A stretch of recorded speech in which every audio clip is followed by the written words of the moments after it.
dina ilmu thariqah mah mun deuk ibadah carita mun deuk ibadah satungtung aya kepentingan-kepentingan di luar Allah silakan eta teh nu hese ge nu mantak ditanya Tuan Syabdul Qadir Tuan aya nu istimewa si kumaha ibadah istirahatkeun abdi pugu geus istirahat awak mah gampang tondo istirahat mata sare cali geus terlalu loba ngadengekeun kitu suara-suara istirahatkeun ku urang bisa sare bisa ka gunung bisa ka leuweung awak lantaran terus-terusan bae urang bekerja capek istirahatkeun ku urang mungkin istirahat di puncak di Indonesia mah di Bali misalnya ka Singapura misal istirahat gampang tah kos kitu mah cek Imam cek Tuan Syabdul Qadir haha istirahat kos kitu mah tama istirahat nihil.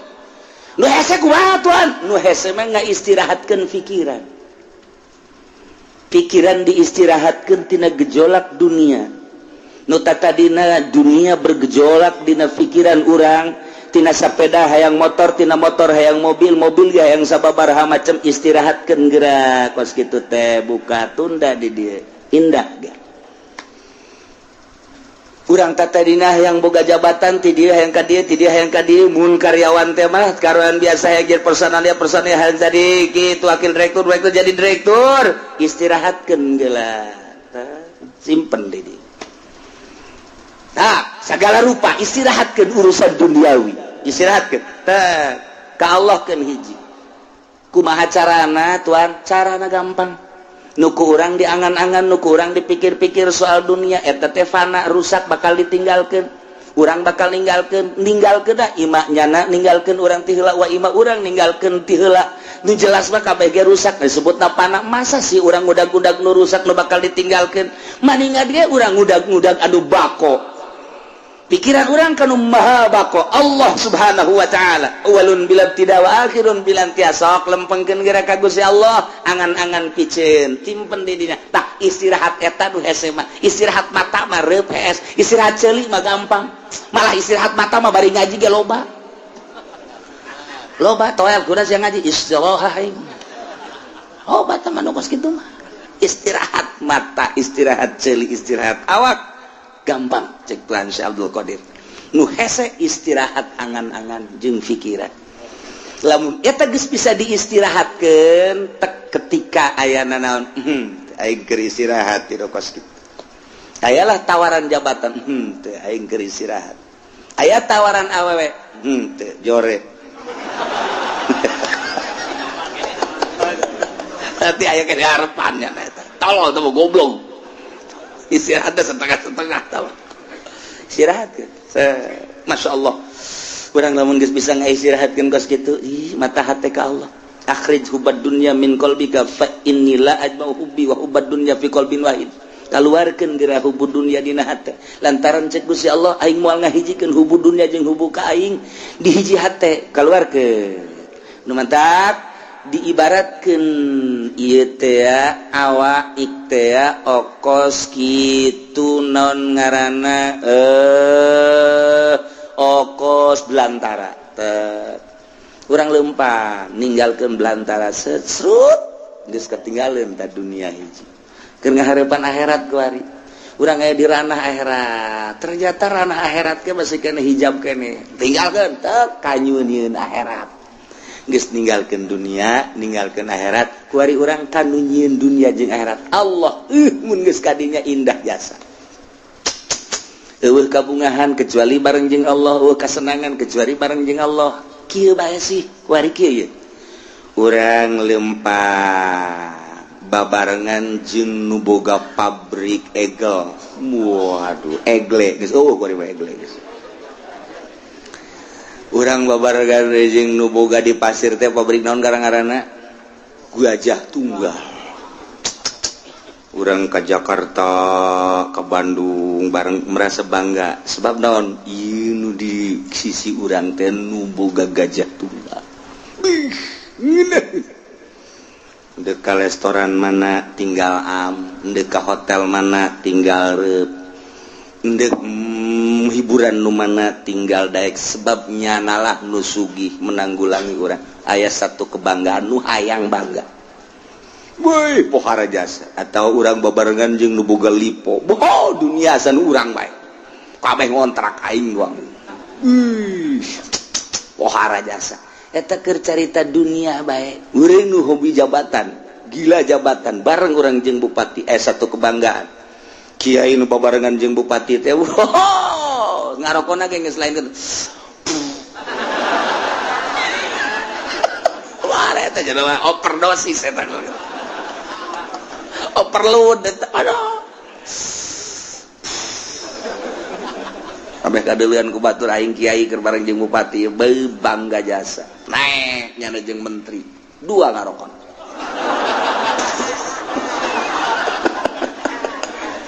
pohara jasa komo jeung presiden mah nyana lamun naik mobil jeung presiden SBY misalna hulu nonghol dekat tabrak henteu pokona mah geus kitu bae eta mah satu kebanggaan atuh cak polisi ge we ieu geus make nguing-nguing ieu make patwal geus kudu kitu teu ya patwal bae mah kana kadeuleum tolol tah panjen we eta da satu kebanggaan turun teh beung jeung presiden eta dunia tah mah urang mah kuari bangga jeung nu nyieun langit bumi katutna jeung Allah masyaallah karim anu sugih papadana anu gagah papadana beunghar papadana anu sagala-galana tandingna kok teu bangga sih jeung Allah masyaallah matak hanya wali-wali Allah lah anu seuri sorangan sebab ngarasa indah duaan jeung Allah senyum sorangan bunga jeung Allah batur mah boga mobil riweuh rusak kudu ka bengkel bensinan tetap sekirus Lexus tinggal Lexus baby band tinggal baby band mogok bae kajen kukuman tapi orang mah jeung Allah ketika babarengan jeung Allah geus teu kudu naik mobil Lexus baby band kanon gitu ngaran mobil-mobil mewah teu kudu hayang ka mana sih cak Allah teh abdi mah hayang ka Mekah hayang leumpang apa hayang ibarat kumaha Gusti betul ngalengka bae itu tah dideukeukeun kan lawa eta Baitullah keur ngalengka jeung Allah mah babari jasa ya Allah mobil gitu nilaian kapal nilaian nah sebab teu kudu ngabensolan teu kudu ngabensinan teu kudu ieu mah deukeut jasa dibere ilmu toy geus datang Mekah kuari yang mah deui cakal hayang balik ka Indonesia nek naon tuh rindu ka anak tolol sia mah pan keur jeung aing si rindu ka anak ka pamajikan meureun ya kitulah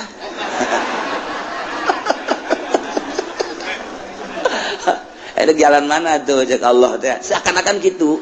dek jalan luhur cara manuk dek jalan handap sapatala cara Syekh Mansur atawa dek jalan biasa bae darat nyangakeun we kumaha Gusti bae ajar darat batu perem deukeutkeun teh leka tet datang perlu mobil geus henteu kapal teu perlu jeung Allah bae lamun geus urang deket jeung Allah teh tah lelengkahan dek ka mana bae ge masyaallah karim tah mah gilir ge geus kudu make mobil gilir kana kolot kana ngora aduh mantep jasa geus cek nu kolot isi juri tah lain bagian di aing aya di aing ya kana teh cek nu ngora kitu keneh ieu mah jurig beureung kajen kukumaha ge janjana kadang aya kadang eueuh wah makajan kukumaha ge aya mbak jambrongan ieu mah cenah mah ayo geus deukeut jeung Allah mah geuna jas masyaallah karim lamun tuan Abdul Qadir buka jeung muridna aya 40 di ditu aya bisa kos kitu teh Gusti Maha sagala-galana ya Allah tinggal urang kadeukeutkeun Allah deukeut jeung Allah miceunnan dunia tah nah mata cek tadi ge istirahat mata gampang istirahat seuli gampang istirahat awak mudah nihil tah kos kitu mah istirahat angan-angan jeung pikiran nu lain ka Allah istirahatkeun mun eta geus bisa mantep orang dakwah ka Gusti Allah ngajak melalui Al-Qur'an hadis ketika aya nu mawakeun proposal tidak saya sedang istirahat mabur siakan itu leutik istirahat ke aya nu mere mobil ti gubernur ayo ieu mobil hadiah ti gubernur kok mere hadiah lantaran nyana geus ngarasa kadukung jeung kadoakeun aing istirahat tina pemberian ti pamarentah bawa ka ditu Gusti teu hayang aing istirahatkeun kitu karak pol ka Gusti Allah gimbir jelema, okos jelema tapi lain. Okos lain jelema tapi jelema. Sebenarnya saha sih nyananya? Eta istirahat di dokes gitu. Lamun urang geus bisa ka istirahat berutan Tuhan Abdul Qadir, istirahat angan-angan, istirahat pemikiran selain Allah, karak cekas ujianna. Eueuna naon. Nah, balikan deui Allah teh allazi ja'alakum khalaifal ard. Anu ngajadikeun karanjeun kabeh di muka bumi sebagai khalifah, penggede, pemimpin raja-raja. Lipu badukum badon fiha, ngagantian nu geus digantian ngagantian man badau berarti mimpinnya na. Sebagian kana sebagian deui warafa ba'dakum fawqa ba'din darajat. Jeung Gusti Allah teh anu ngangkat ke sebagian aranjeun fawqa ba'din di luhureun sebagian deui darajatin kana harta. Diangkat ku Gusti Allah teh darajat dan nu ieu diangkat, nu ieu diturunkeun, nu ieu diangkat, nu ieu diturunkeun deui nu mantak ku Gusti Allah teh dibere darajat. Aya jelema nu dibere kasep, aya jelema nu dibere jore, aya jelema dibere sugih, aya jelema dibere fakir, aya jelema dibere mulya, aya jelema dibere rendah, aya jelema dibere pinter, jelema dibere bodoh, aya jelema dibere kuat, nu hiji deui dibere lemah. Ieu kabeh lain berarti nandakeun lemahna Allah, justru Allah mere kos kitu teh horenganan liyabluwakum fima atakum. Maksudna Allah mere darajat sebahagian kana sebahagian deui teh ieu teh liyabluwakum, maksudna dicoba fima atakum nu dibikeun ku Gusti Allah ka anjeunna. Di dieu maksiat apa tuh? Zaid tadi nama susah. Agar susah manehanana terus dagang make boronjong, masih kene aktif ngaji, aktif sholat, bahkan jeung rawatib-rawatibna. Penting bada maghribna masih kene tadarus lantaran teu sibuk ku urusan dunia. Bada isana ge aya pengajian di mushola jana masih kene milu, terus balik ka imah. Nyana istirahat penting sempat kene tahajud, bahkan bari wiridan sholawat jeung sajabana. Eta teh hirup sederhana bagus cik Gusti Allah. Nyana ngan sakadar ka pasar balik deui ka pasar balik deui kuari banyana teh dibere ku Gusti Allah. Cik kuari ciadek dibere, coba berubah apa henteu. Warisanana warisan ti kolotna teh kajual, nyana boga kuari duit 500 juta nyin ruko rumah dan kontrakan. Salah tuh ya, geus kitu bae pokona mah. Toko aya, rumah aya dan lain sebagainya, ngaroko nu tadina kalo kuari gudang garam. Sarua jeung PNS. Gudang garam ge ganti Samsu. Samsu kurang mantep lisong.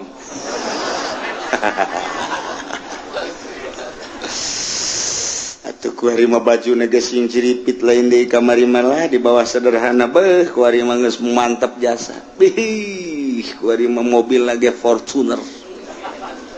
500 juta tuh. Pohara jasa geus kajieun ruko jeung boga mobilnya ngadean imah kotrek aya. Bih, pohara jasa. Kekembangan di sisi mana aya. Segala rupa yang geus 500 juta. Ditanya geus dilok nembalan kuari. Nanya paling gaen dibere atena geus juare geus julid atena geus julid. Ustad pajae ka mana bae pantai ulah omong atuh ngaji mah ngaji bae gua kawan disapeker ngizinkeun mesti tilok ngaji masalah nanyana tilok ngaji. Malaikat anu sok nulisan tahajud geus istirahah kuari geus cek malaikat aing teu nulis tahajudnya ana ieu ke pasar geus ganti pan kuari mah geus henteu. Waduh, Jumat adzan karak datang. Bahkan kadang-kadang di jalan kene kagok teu Jumat. Waduh, geus kuari mulai salat dan teu bergaul jeung nu leutik teu. Kuari mah masyaallah kan nelayan. Dahar ka jati ka nelayan. ditanya kok siapa kajati bae sih ngeunaheun aing pelayana pingpingna parutih anu di imah letang hideung ada geus boa mulai guys kadang-kadang pan dipencetan gitu kan ngeunaheun urang mah dahar dipencetan gitu di imah papan hayang cai bae nyokot bae sih kok beugeleungeun kadadengekeun asana kaceuli Wari wae gak jadi raja kuang-kuang berubah berarti tadi susah taat barang sugih asin maksiat berubah liyabluwakum Masya Allah dicoba ku Gusti Allah kamari mah menggebu jasa ketika badehanana hayang dipilih jadi caleg andai kata kaulah jadi caleg jalan ieu kukula diperjuangkeun ieulah sarana agama ieulah sarana pendidikan bakal diperjuangkeun ku ari jadi caleg kapan ge henteu ka caleg teh ku galedeg kitu teh caleg dicoba liya beluakum ngeuk dicoba ya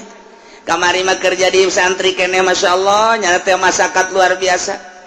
ih indah jasa kadeuleunana mah jasa dahar ge pohara jasa lah ditetep doang di luhurna lauk tembang beuh mantep kadeuleuna sakitu jeung tembang doang ge jeung jengkol bae jeung aya bae cabe dirinya dirames di dieu sambelna ge henteu digocoden teu geus langsung bae nya mah ieu tah multidimensi sungut teh nya bari nyambel di dieu bae geus tapi barang tas daharna waduh kesangan ngunaheun nuduha kaburu ngaji kaburu salat kaburu jeung masyarakat jeung babaturan ngan keur susah barang jadi kiai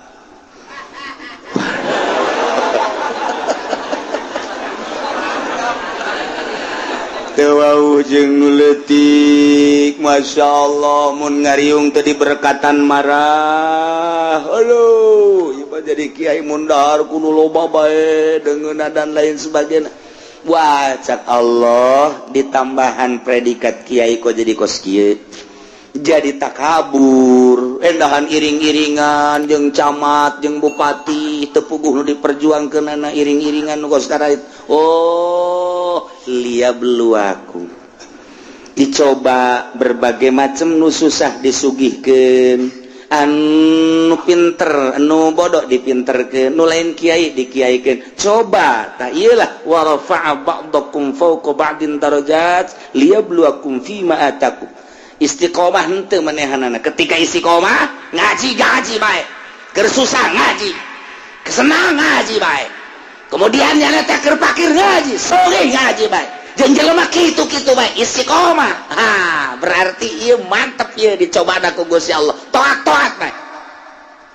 dah keur teu boga mah pikiran zakat aing barang engget-engget ya ibadah naon kitu ngaran aya ta dunia ya zakat barang sugih jasa poho zakat liyabluwakum Masya Allah mentak fluktuatif ku Gusti Allah teh naik turun kadang orang dibere susah kadang orang dibere susah kadang sugih ieu perhatikeun ku Allah dicoba susah sia kos kitu ibadah sugih sia kos kitu ibadah kos kumaha coba yuk nah kuari sehat keur sehat sia pohara jasa keur gering coba kumaha keur sehat kumaha keur gering kumaha keur ai keur sehat tilok Allah-Allahan ai keur gering Allah-Allahan barangnya na berbaring di rumah sakit Allah eta sanu ngobrol bae awaskeun aing kaganggu zikir aing Allah ulah ngarobrol bae dinya kitu bejakeun aing keur zikir Allah cak anakna bah abah ieu keur sehat bae tilok Allah ulah loba ngomong atuh sia loba mah sia nyinggung ka aing goblok cak anak nangeunangeun ngadenge abah kuari mah keur muriang mah Allah-Allahan bae bah maningan muriang bae sia naonan ka emma ge bager ka emma abah keur sehat mah emma beak dicak-cak didangkak po dicarekan bae kula nu sedih nama barang muriang mah masih ka mana ulah kena ka mana gitu ampura tangeunangeun sada kula abah mah maning ulah cager-cagernya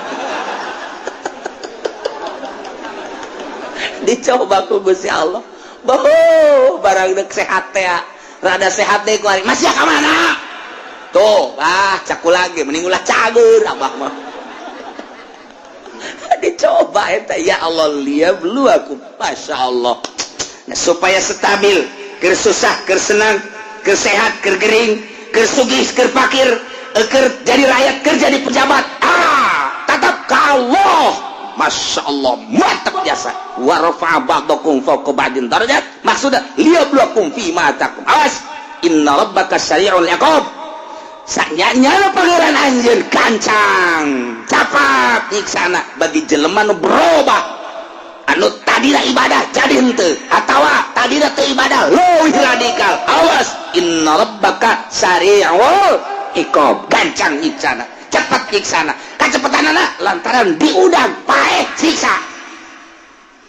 Wa innahu laghafurur rahim. Sanyana Gusti Allah teh maha pisan ngahampura yakin aya laman di dinya gopurna segat mubalaghah yakin biasa Allah teh maha hampura jeung maha welas asih lantaran manehanna nama dipakai ibadah bae ka Gusti Allah susah teu bogana naon ibadah barang bogana naon hartana dipakai ibadah bae senang pakai ibadah kernya lemah ibadah baik kuat ibadah kerja di rakyat jadi ibadah kerja di pejabat jadi ibadah baik. Nah ibadah disadiakan wa innahu laghafurur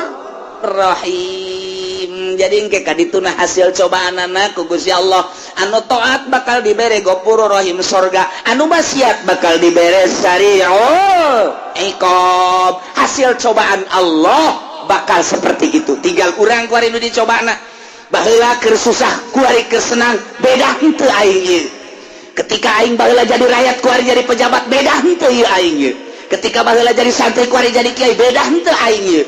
Maksudna kemantepan ka Gusti Allah na introspeksi dirilah lantaran naon bae anu dibere ku Gusti Allah ka urang sebagai cobaan. Yeuh lamun tamat cobaanana urang teh kitu nurut ka Gusti Allah taat bakal dibere ghafurur rahim. Lamun maksiat teh bakal diberena sari'ul hisab. Qalilam ma tadhakkarun. Setik temen jelema anu areling anu nuturkeun nu kapituturan ku Al-Qur'anul Karim setik pisan lolobana mamahiwal bae ka ditu lantaran aya nu milu ka ditu mah melalui hawa nafsu. Akur jeung hawa nafsu ngabagusan imah ngabagusan istana ngaistimewakeun kendaraan pakaian dan lain sebagainya arulin engkeuy-engkeuyan ka ditu nah eta nu rada ngeunahna kos kitu ngeunaheun nuturkeun di luar aturan agama Allah mangeunah. Urang lamun inget kaki Umar ketika dijadikan gubernur ku Sayyidina Umar ya anjan jadi gubernur di situ di Syria mangga di bagian selatan Syria nyana jadi gubernur. Begitu jadi gubernur nyana berangkat di Madinah ke Syria selatan make begal di samping kendaraan begal mawa di imah piring hiji gelas hiji sakitu doang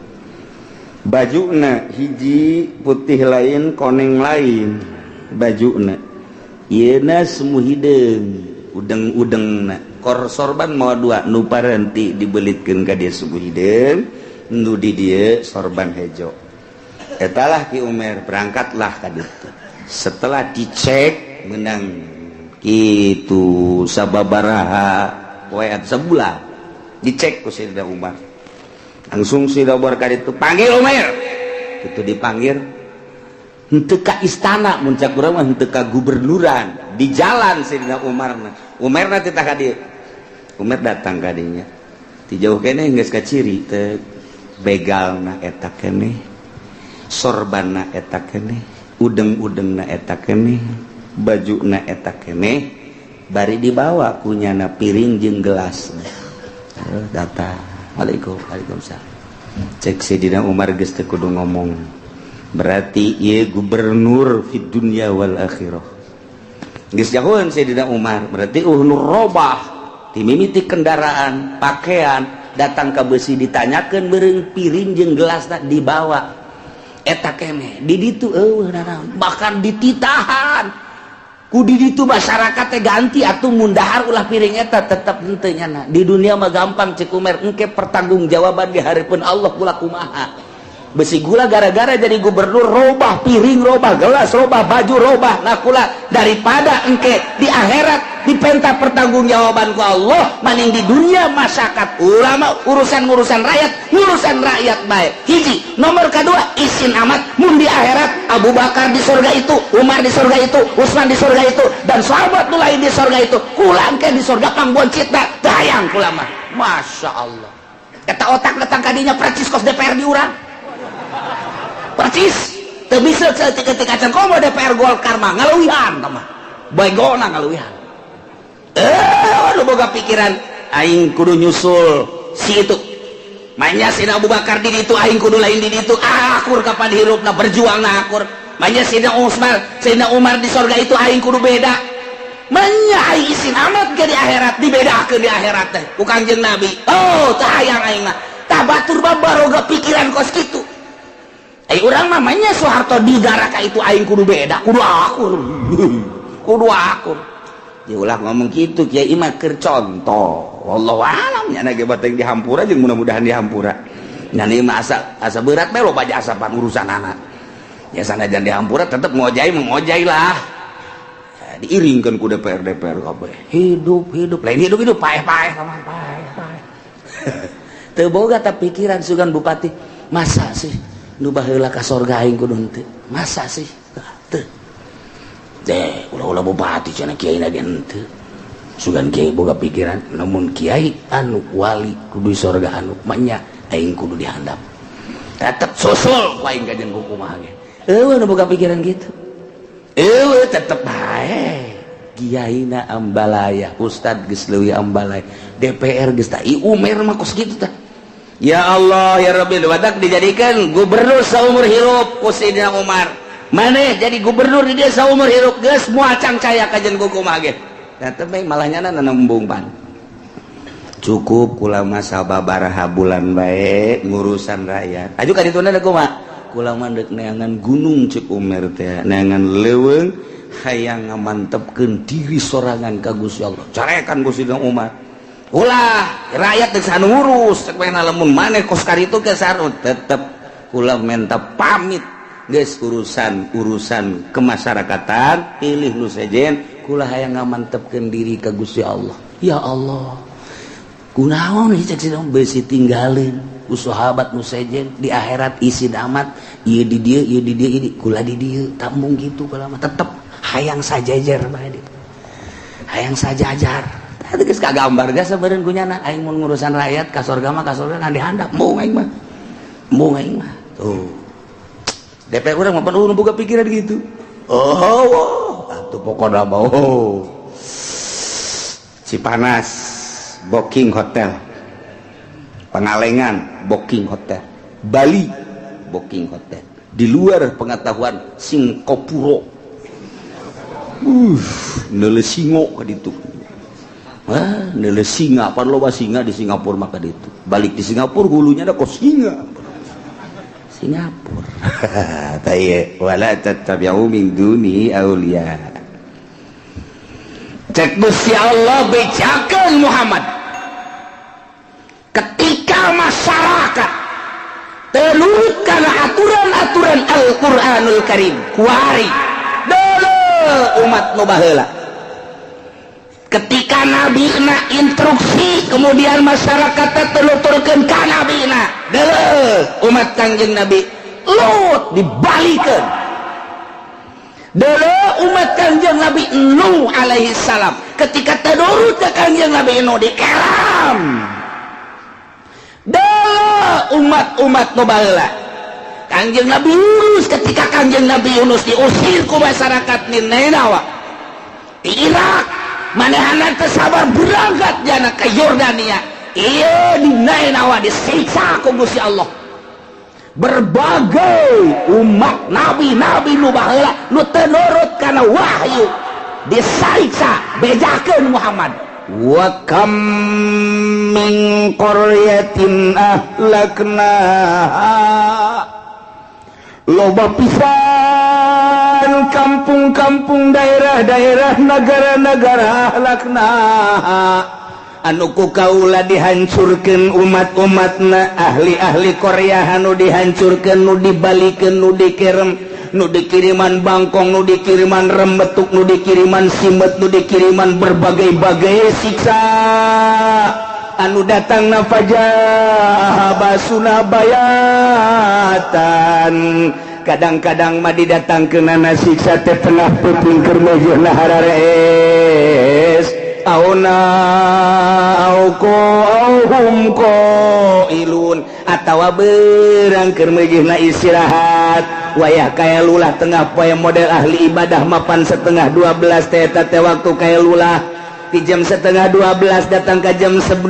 di jam setengah 12 teh waktu kaya lulah istirahat nyata teh menenangkeun pikiran eta mandek sare atawa endek teu jang persiapan peuting tahajud ka Gusti Allah anu ti jam 11 bae ngonci nyana teh istirahat eta ngaranna waktu kaya lulah kadang-kadang cek Gusti Allah ku aing didatangkeunana siksa teh peuting kadang-kadang mah tengah poe kasaksian ku urang kejadian tsunami Aceh datangna waktu urang keur ngaji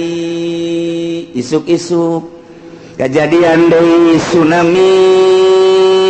Pangandaran berang kejadian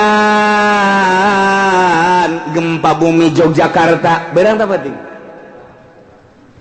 kejadian deui Padang berang tak penting kejadian deui berbagai-bagai siksa Gusti Allah teh nu berang nu penting cek Gusti Allah eta mah urusanna mah kumaha aing bae nu berang kumaha aing nu penting kumaha aing nu jelas kabeh nu ku aing disiksa umat-umat nu baraheula teh eta teh nuturkeun kana wahyu teh nuturkeun kana wahyu nu disampaikeun ku nabi-nabina ku ari tinggal ceritana ketika urang kuari di umat Kangjeng Nabi urang dicaritakeun tuh deuleu umat Kangjeng Nabi Nuh tuh deuleu umat Kangjeng Nabi Lut tuh deuleu umat Kangjeng Nabi berbagai nabi jadikeun barometer jang umat Kangjeng Nabi urang umat anjeun Muhammad ulah datang ka disiksa seperti umat-umat nu baraheula tuturkeun atuh kuari mah Al-Qur'anul mejehlah di Indonesia disiksa lantaran teu daluturkeun Al-Qur'an kakarak dipetikan bae ku Gusti Allah tsunamikeun Aceh kena kadoleuk ku kabehan ketika urang deuleu tsunami Aceh teh hargaan sagala rupa manusia nararumpuk ratusan ribu kitu keneh mobil sing gulimpang menang meuli kamari beuh nang hese capean menang isuk-isuk datang ke sore saya ngabelaan hayang beli mobil henteu ibadah ka Gusti Allah bahkan menang korupsi dan lain gulimpang bae istana imah anu 2 tingkat 3 tingkat anu nang hese capek luar biasa neangan-anak ketika datang tsunami berbeg nilean sama sekali tanah dan lain sebagainya kadele ku mata orang jelema kabeh ning nilai ternyata awak jabatan tahta kerajaan wanita kabeh digusur ku tsunami kadele ku urang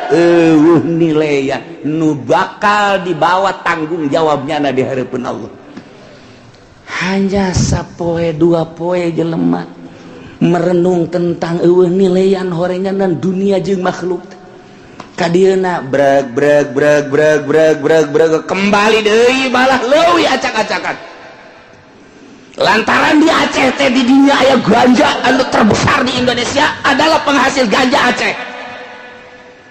eta heset darah di bae ganja teh di Aceh mah dipake nyayur segala diganjaan cak Allah eta mah barang haram pasantren kurang kumaha lobana kiai kurang kumaha lobana julukanana serambi Mekah tetapi masyarakatna di samping mengkonsumsi di samping ngajualan mengkonsumsi ala kadar saeutik sayur supaya sedap ala kadar sop supaya sedap dan lain sebagainya geus puguh nu ngararoko mah aki-aki ge geus karari bae molotot di Aceh bang bangun keur ngarokok kieu teu bisa ditanya aya bah tolong Bang Aceh goblok eta orang Aceh dak disunamikeun deui ku Gusti Allah 2 kali kunaon jadi kararieu negara-negara teh tah disiksa ku Gusti Allah jang itibar urang ge aya naon lega disiksa baheula galunggung Galunggung keur kula di keresek di Garut kejadian lah Galunggung poek isuk-isuk dek ngaji teh poek bae geus teu sinar sama sekali ngaji si kurudung ka ditu aju guru naga tuh ieu teh ngaji teh ulah sieun sarua bae akhirna mah maraca Yasin bae informasi bahwa Galunggung bitu oh iya sapoe dua poe rada lah berangkatlah ka ditu kabehan jeung guru marawa mie segala kupat dan lain sebagainya ninggal numpuk jelema di desa di musola di masjid wah mangkaning tah iya asal geus datang ka mangkaning bae guys jeung mangkanang maloba eta di ditu atuh ngaranna ge jelema nu di Jakarta di Bandung datang ka dinya oh numpuk di desa aya di musola aya di masjid aya geus beda pemikiran Pak anu ditumpukeun di ditu dijieunkeun kemah-kemah loba jelema lain deui aya nu nyokotan nu geulis bae mantap bawa ke Bandung bawa ke Jakarta nu geulis nu jore mah teh diurus bolon eta jelema bolon ai kula mah sakadar neuleuh doang mana nu geulis mana nu jore neuleuh doang atuh tah eta keur zaman Galunggung tetep ngobrol lah guru di dinya jeung tokoh terjata horeganan Galunggung handap kabeh ka handap pagaweanana ngeriditkeun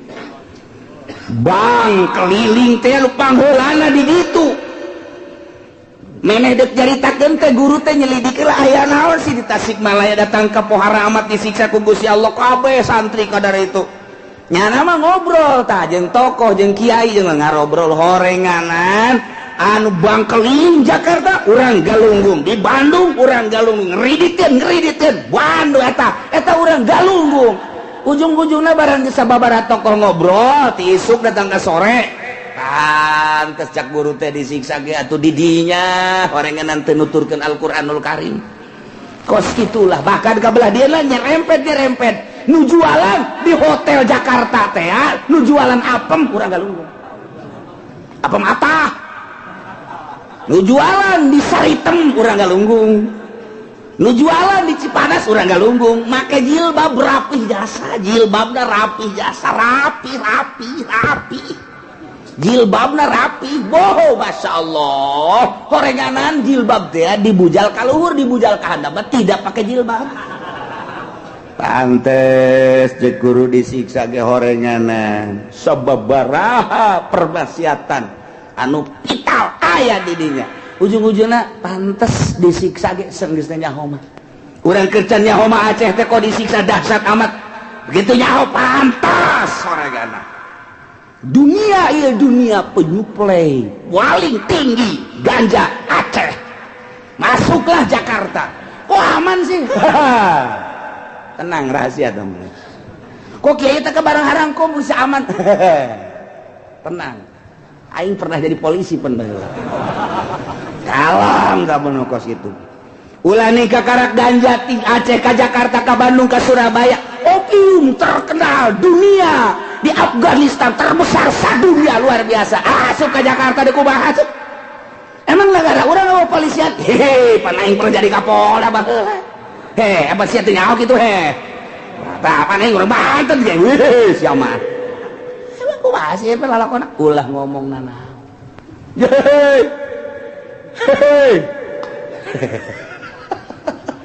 iya negara badak satungtung negara urang kos kitu moal beres boh jadi caritakeun soal pamalingan di jero penjara masih kena bisa maling kok ieu nyaho panaing baheula jadi polisi di dieu ulah sok buka-bukakeun aib cenah kiai lain aib teh mah geus rahasia umum kabehan nyaho jelemana tangkep asupkeun ke penjara asup ka dinya polisi dan atur strategi jelemana ngaringkuk ngarokok di ASEAN maling anak buahna di luar jalan terus ulah sok kitu kiai kiai-kiaina udah ditangkep deuk naon teh emang kos kitu sih emang kos kitu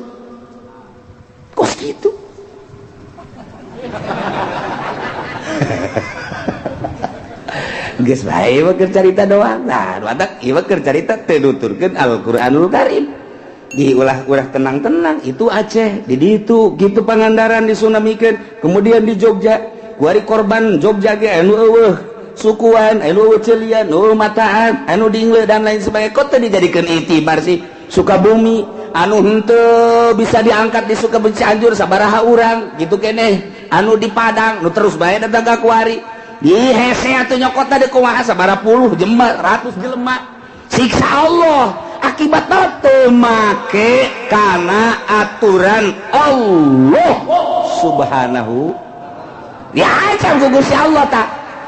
matak iya Muhammad bejakeun tuturkeun wahyu tuturkeun Al-Qur'an ketika teu nuturkeun wahyu nuturkeun setan-setan nu teu make Al-Qur'anul Karim bejakeun umat nu baheula ge disiksa geus sabaraha negara nu ka disiksa bejakeun Muhammad geus sabaraha lemur nu disiksa bejakeun Muhammad sabaraha daerah nu disiksa wa kam min qaryatin ahlaknaha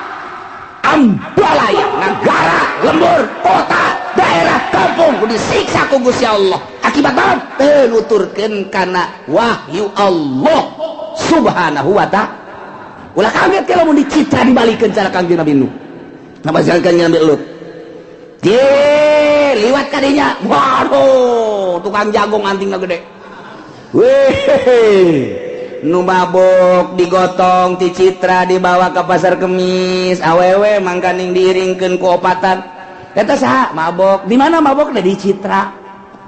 urang mana urang kecamatan pasar Kemis kok kieu nyaho pan aing jadi serse sama sukararese jasa nyaho urang ketos digotong awewe mangkaning kunaon ieu mabok di mana mabokna Citra urang rimpak mabok di mana mabokna Puri sia tah Puri mah lain Cilongok tah Lampung iya mah kenyataan di kumaha itu bisa menghelak orang geus puguh nu di SMS Tangerang mah nu Semarekon dan lain sebagainya didinya beulieunana aya didinya marabokna aya timimi nu manusia gede curug datang ka nu sagede awak aya didinya botolna jeban kieu emang nyaho pan aing serse sama rasa amat sih ada kuat ieu keur carita kejahatan udah dikirim di Jawa Tengah minuman datang ke pasar Kemis didirigenan minuman teh henteu make botol asupkeun ka plastik jual emang aing teh nyaho jadi serse di mana cenah kieu tah pengkolan tah di dinya tah di mana deh tuh kebun kelapa tuh jadi nyaho biangna di mana di dieu hiji di Citra hiji ajupan kiai itu iya masuk kiai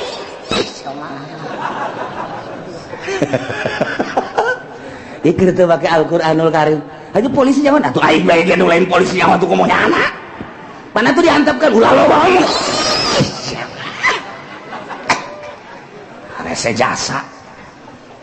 teh obat BK Dumolip Yuriahip dan lain sebagainya wah geus puguh ektasi nu keur merambah eta teh kapan pel anjing gila anjing edan bere BK cager wari diinum ke si Udin aduh wala si Udin jadi ngagonggong setebareres jasa Masya Allah timimiti minuman anu legal nu ilegal jaka bege ilegal ya di Indonesia tapi kan kenyataanna di Indomaret Ambalaya inuman terlarang kok cara ricing bae sih nungguan di masyarakat ketika masyarakat demo kujana diapilainkeun ieulah negara nu lain ieu mah kerja ditekan karusakan Indonesia teu make Al-Qur'an kitu ieu mah caritana geus puguh obat-obatan moal eureun-eureun nya nu memproduksi na ge bawa ku polisi asupkeun jelemana ka penjara boh barangna bagi aya nu dijual nu dibeuleum mah tah mah petasan emang kumaha gitu diatupan ti ditu teh ka dieu teh dilindungi lamun teh dilindungi kumaha satu sisi nyana memberantas maling satu sisi nyana gembong maling satu sisi nyana memberantas soal narkoba satu sisi nyana gembong narkoba ieu Indonesia pertiwi tercinta dek datang ke mana? Iya teu make Al-Quran maksudnya mah keur nyaritakeun teu make Al-Quran kitu bae datang ka IRA ge presiden ganti gitu kitu bae sebab teu make Al-Quranul Karim nah persilahan diaduk-aduk di dia kurang teh diacak-acak pindah kali itu di itu diacak-acak pindah dialokasikan geus puguh di hotel mah geus puguh di Saritem mah geus puguh di Doli mah geus puguh di Jakarta mah nu ambalaya apa teh nyahoeun atuh nyaho aya nu datang ka kula Waalaikumsalam neng di mana neng abdi di dinya cacaket aya naon neng Guna pasaran ada kurang teg bae wah dipake heula bae kitu ge budak ge pasaran keke ning pasaran naon biasana mah cenah ai 2 poe mah sok aya bae ieu mah tos saminggu teh aya emang ning supir teh naon aduh Gusti Allah aduh Masya Allah tek bae hayang seurik diomek ya ku aing heulana di ome teh bangsa ditanya di mana mangkalna neng di nelayan neng orang mana dinya batur neng sabaraha nu urang dieuna aya 5 nu urang luarna mah seueur ayeuna sok datangna ka dinya saha bae neng aya wae cekeuna teh maksudna kalangan pedagang apa pedagang aya pejabat aya nah neng pejabatnya bangsa kalangan mana lah tuh kita merahasia nanti mah pada orang nabe neng atuh aing geser saya bisa tapi gampang teman nanya nu kos gitu mah tuh satu pokoknya mah satu buka rahasia mulai beri cai sih kuing nah terbuka lah nya sok aya sih cara pejabat anu polisi aya weh hiji 2 lolobana ya lolobana mah eta we gitu oh atuh kabehan ieu mah kos kitu neng ieu mah kieu kunaon aja neng kelumpat ka dinya neng emang teh di Pademelan abdi kepungkur damel di pabrik maju di PHK ibu abdi teu damang perlu biaya ka rumah sakit anak keur nujuna sakola dulur-dulur terus teu araya jarauh ka di marana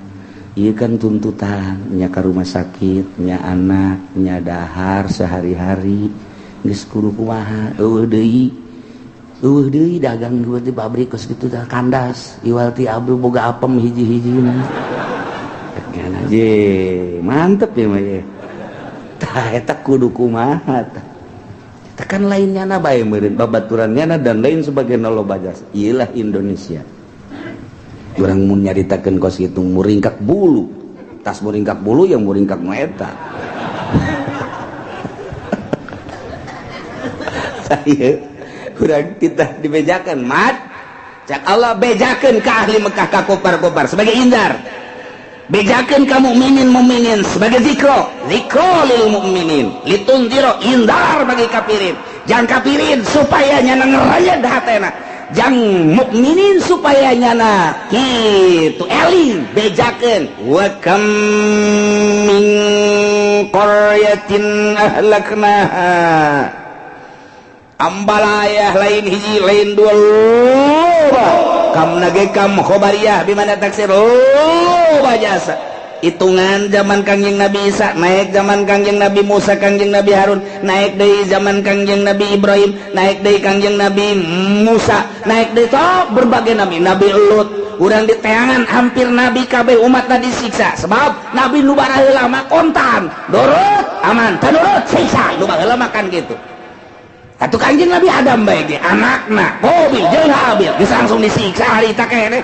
di Kangjeng Nabi Adam, Kangjeng Nabi Idris, Kangjeng Nabi Nuh, Kangjeng Nabi terus ka dieuna tah disiksa. Negara nu disiksana aya keneh, lain dawa Irak geus jelas. Yordania, Madian, terus ka bala ditu perbatasan Yordan, Palestina. Ieu di dieu laut mati Kangjeng Nabi Lut. Di negara-negara kabeh urang mun nyaritakeun India nyaritakeun kitu Pakistan negara-negara tertua di dunia urang mun nyaritakeun Petra eta geus saraya kabeh zaman kerajaan-kerajaan terus zaman Firaun Mesir urang nyaho tah etalah kejadian-kejadian negara nu disiksa ku Allah bejakeun Muhammad umatna jelemana disiksa nu disiksana pajaaha bayatan penting jadana keres nyawa-nyawa warai kabeh aya anu goil berang supaya kanyawan mungkin isuk mungkin tengah poe mungkin sore tidak menutup kemungkinan umat anjeun ge Muhammad ketika tenuturkeun ka anjeun tenuturkeun ka Al-Qur'anul Karim waing disawakeun jeung umat nu baheula kanyahoan kejadian kasaksian ku urang tsunami gempa angin dan lain sebagainya na'udzubillah min zalik wa min zalik yu urang tuturkeun wahyu Allah Al-Qur'anul lain sakadar dibaca ditalar disampaikan tapi diaplikasikeun ke kehidupan sapopoe nu mana anu haram ca Quran tinggalkeun nu mana anu wajib ca Quran laksanakeun pakailah Al-Qur'anul sakadar bisa sakieu urang bisa ka anak ketika orang asup ke ranah praktis di pemerintah jauh orang geus teu make kana Al-Qur'anul Karim mantap ketika disiksa sing nemah loba anu dongeng ini sih merupakan siksa apa cobaannya hulu sia loba tanu datang ka kula pemerintah kiai ya disiksa teh ieu cobaan apa cobaan cenah apa siksaan hulu sia banyak pos gitu tilok dijawab kukula aya deui nu nanya di kabupaten ge ieu sih cobaan apa hulusia kan hulusia kabeh satu punggus sia teh make Quran itu geus siksa ku Allah heseun ngajawab di TV buku teh make Quran segala nyanyi sia geus datang ka mana make Quran atuh kitu berarti hese asal teu make Quran siksa berarti di usaha blon pakai Al-Quran Masya Allah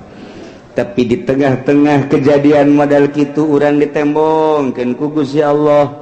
ketika kejadian tsunami aya jelema nu ibadah bae ka Allah maca Quran teu nyahoeun tsunami nya mah padahal mah dilimpudan ku cai nyaho-nyaho geus reda cai tsunami maha suci Allah maha kawasa Allah di tengah-tengah kejadian nyana teu karasana naon kos jelema anu di beus santri di Ciamis teu balik ka dieu ka Tangerang kemudian naik bus tukang nya bulan puasa baca tabarok bae bismillahirrahmanirrahim tabarakalladzi bi yadihil mulku wa ala kulli syai'in qadir alladzi khalaqal mauta wal hayata liyabluwakum ayyukum ahsanu amala terus kejadian lah di Limbangan telepon blok mobil loncat artinya nama HS di jero mobil itu kan HS nyawa di luhur sawah plak HS kele di luhur sawah ke nyawa gue suruh baca lemah enak ya ini mana sih kele ya ini mana lu mobil kan Masya Allah saha nu ngaluarkeun di tukang kaca rapet ayo coba kaca rapet Masya Allah cek jana teh maha suci Allah sujud itu pan gitu ge sabeus saha sok maca Quran sabeus sok inget baca Quran saha atuh di beus lagi gelis bego teman bego aduh udah sok baca Quran aja carang tadi lemah anu khusuk Allah tetep aja disalamatkeun di saat mantak ieu di tengah-tengah negara demokrasi kerhiruk pikuk urusan politik ekonomi budaya jaloban jelema diangkat jadi wali ku Gusti Allah iya tuh biasa bae nyana mah jadi wali Allah malah jadi kutub di Indonesia gaya diangkat jadi kutub ku Gusti Allah biasa bae iya tuh biasa tuh urusan kos gitu mah ieu keur carita kadugalaan bangsa jeung negara di bawah pimpinan make hukum lain Al-Qur'an ieu engke disiksa ujung-ujungna mah kenyataan geus iya ulah nambah 2 kali lah kajeun atuh negara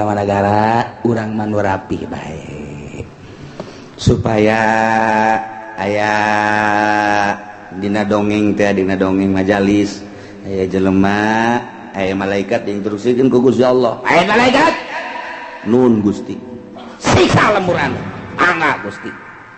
begitu malaikat Jibril deuk nyiksa Jibril teh bertugas setelah Kanjeng Nabi urang pupus Jibril teh lain haju istirahah lain loba tuh nu nanya Jibril kan pembawa wahyu bagi para rasul para nabi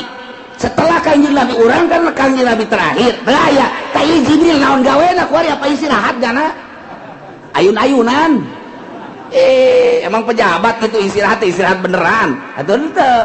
panggil ku Gusti Allah Jibril laksanakan tugas-tugas naon ayeuna laksanakan abdi tugas abdi datangan ka ahli-ahli aing angkat si eta turunkan si eta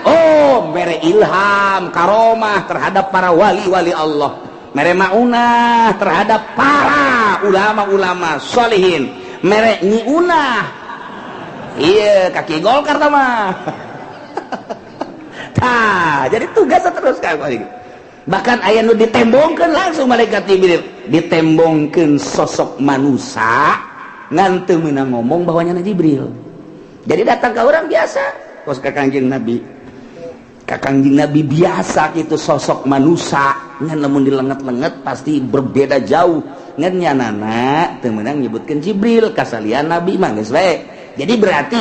datangna ka hamba-hamba Allah dek mere ilham karomah maulah aya anu yakzotan jelemana dibere keur hudang bungkeut malaikat ngan teu heunang nyaritakeun kana Jibril nomor kadua keur nyaman sare diasupkeun ku malaikat Jibril ke jero hati sulusu begitu hudang aduh Innova di mana jurig sama tuh kos itu lain Jibril tadi inget ka Innova mah set asup hudang sare harampang awak beda perasaan neuleuh dunia hina dibandingkeun jeung kocomberan masih muliaan kocomberan hina etalah malaikat Jibril ngasupkeun ilham diberi kekuatan Nabi nah ye Jibril nun Gusti siksa lamun anu angga Gusti sadia datang malaikat Jibril ka dieu begitu datang aya aki-aki nu keur salat tengah beuti Allahu akbar sami Allah teu jadi malaikat Jibril bebeja ka Gusti kunaon jadi siksa Gusti Maha Uninga ku abdi dibalikeun cara Kangjeng Nabi elut umatna ayo teu aya aki-aki kunaon nyana hudang peuting salat Allahu Akbar abdi teu wasa masa sih aya aki-aki ibadah ka Gusti eta masih kene aya nu ibadah ka Gusti deuk disiksa aya kene aya Gusti Maha Uninga ulah ka disiksa aya aki-aki nu hudang ti peuting mah ulah ka disiksa nuhun Gusti batak loba di pondok aki-aki hudang di peuting kieu doang teu ngisang-ngisang acan tawa sikaeun tawa tuh aya penghormatan tah beda jeung anak jeung nungora mah wajar jagagah keneh nya mah tapi aki-aki mah pan geus lain deui alamna nya mah umur 90 tahun umur 100 tahun dahar geus teu ngeunah nginum geus teu ngeunah mata geus lain deui deudeulan tapi masih keneh mantem ka Gusti Allah penghormatan anu luar biasa cek malaikat Jibril satungtung aki-aki eta mah aya mah Gusti kadana nu zina nu mabok nu nanaon antep geuning lanan ieu mah aki-aki tah menghormati agas matak besi aya di lembur aki-aki ieu bere duit pan ieu naon pengaman negara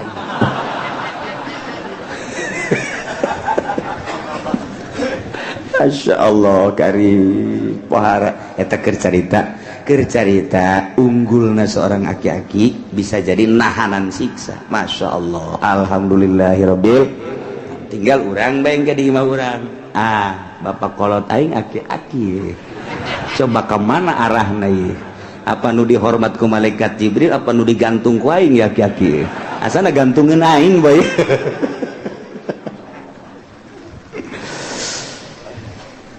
فما كان دعواهم إذ جاءهم بأسنا إلا أن قالوا إنا كنا ظالمين wallahu a'lam bimmaradi pamakana dawahum maka teu ayalah pengakuan para kufar kaum nu disarariksa teh omonganana ijahum waktu datang ka maranehanana basuna siksa-siksa kaulan wagung illa angqalu kecuali manehanana ngomong-ngomong na inna kunna zalimin sayana kami kabehan kuna kami kabehan teh zalimina eta nu zalim kabeh ngaku sakumaha nu tadi ketika nyarita galunggung baheula mah nu ngomong ketika kejadian gunung galunggung bitu ngaromong emang negara kami mah daerah zalim ketika Aceh disiksa nu ngomong pan baheulana ketika kadieuna urang menelusuri ahli Allah menelusuri aya naon sehingga Allah ngasunamikeun teu sambarangan ketika urang detil anu nyaho horenganan pengakuan urang Aceh nage inna kunna zalimin di kami teh loba ganja lain sakada dijual tapi kami mengkonsumsi sehari-hari sayuran teh dan lain sebagainya make ganja paingan pengakuan ketika padang disiksa ku Gusti Allah ahli Allah teh nelusuri ke aya naon didinya teh aya naon ketika nelusuri horenganan ngaku urang padang teh hiji ketika mayar hutang teu pernah daek mayar kadua kreditan ala anu riba dobar katiluna ketika padunya nama embung eleh didukung ku urang Batak ngaku nyana ilah kesalahan kami nyana ngomong illa angqalu inna kunna zalimin ketika Yogyakarta kamari digempakeun kabeh ngomentar nu kieu urang menjajaki coba ke ahli Allah ternyata sababaraha kiai ngomong dulu Yogyakarta itu adalah daerah istimewa non Yogyakarta dan daerah pelajar dulu Yogyakarta daerah istimewa pelajar untuk di Jawa Tengah adalah Yogyakarta untuk di Bandung Tasikmalaya Parahyangan eta adalah negara pelajar ngarana tetapi kali ini mas sekarang ini macak urang Jogja di Jogja udah sulit luar biasa jangan pun mahasiswa SMP SMA udah pada zina ketika dideteksi oleh dokter hanya 30% lah yang masih utuh keperawanan 70% berarti sudah lenyap dimakan juri ini gue bahas coba pemabokan sudah banyak di Yogyakarta udah jelas perzinahan mah dari kalangan mahasiswa-mahasiswi lain mahasiswa masih dosen nage eta pengakuan dari orang Jogja nu aslinya ke arah eta geus puguh mabok di Yogyakarta ambalaya geus puguh zina maling kitu keneh ketika digempakan ku Gusti Allah nyanangan sakadar ngomongna hanya sebuah pengakuan inna kunna zalimin hartina mah baheula umat-umat Kangjeng Nabi Lut Kangjeng Nabi Nuh Kangjeng Nabi Ibrahim dan umat-umat nu lain ketika disiksa ku Gusti Allah teh tersisa jelema-jelema nu harirupna tanya pamakana dawahu maka teh aya omonganana iljahum basuna ketika datang siksa illa anqalu kecuali ngomonganana inna kunna zalimin nyana lagi ngomong pantas disiksa ku Gusti Allah kabab kami kaum anu zalim pantas disiksa ku Gusti Allah sebab kami kaum anu brutal pantas ku Gusti Allah disiksa sebab kami maka ngaku nyana nah ieu ge di umat Kangjeng Nabi urang umat Kangjeng Nabi Muhammad sallallahu alaihi wasallam ketika disiksa timbul pengakuan deui kecuali hanya ucapan pengakuan illa an qalu inna kunna zalimin kuari mah teu ngaku kuari mah ketika disiksa timbul pengakuan zalimna anu luar biasa kamari ieu mah kapan ibu atut jeung wawan ge boro-boro ngaku tapi ketika diasupkeun ka penjara ku hari mah geus ngarara aku nyana ngomong nage ke keluarga anak jangan seperti ibu ya nak ya eta kan sebuah pengakuan ngaranna udah jangan itu ibu bagaimana anak bawa ibu kiai-kiai yang udah jangan ikutin kiai-kiai begitu ya nggak ada sehat ada berapa tuh di Tangerang nggak usah diceritain ya yang suka ngaji ke Cilongok juga ada itu sebuah pengakuan udah ya nak jangan seperti ibu Wawan ge ngomong ke anaknya jangan seperti bapak ya, udah sampai di bapak saja ya. Eta sebuah pengakuan. Emang kenapa Pak? Udah anak yang bener aja, sekolahnya yang bener, yang jujur, yang lurus ya. Jangan ikutin jejak bapak ya. Udah bapak sama bapak ngomong ya. Katanya. Eta sebuah pengakuan ngaranna. Sarwajeng inna kunna zalimin. Kos jelema anu nyandung. Jelema anu nyandung. Bae. Kuarikan datang anu kolot. Nah, di kolot teh acan ganti baju dong. Kanu ngora deui kilu opat ya anak. Kuari gering janterkeun kana anu kolot. Atuh anu kolot naon bangke dibawa ka dieu. Teu hayang aing kamari aing hayang ge merebutkeun sia. Ai kuari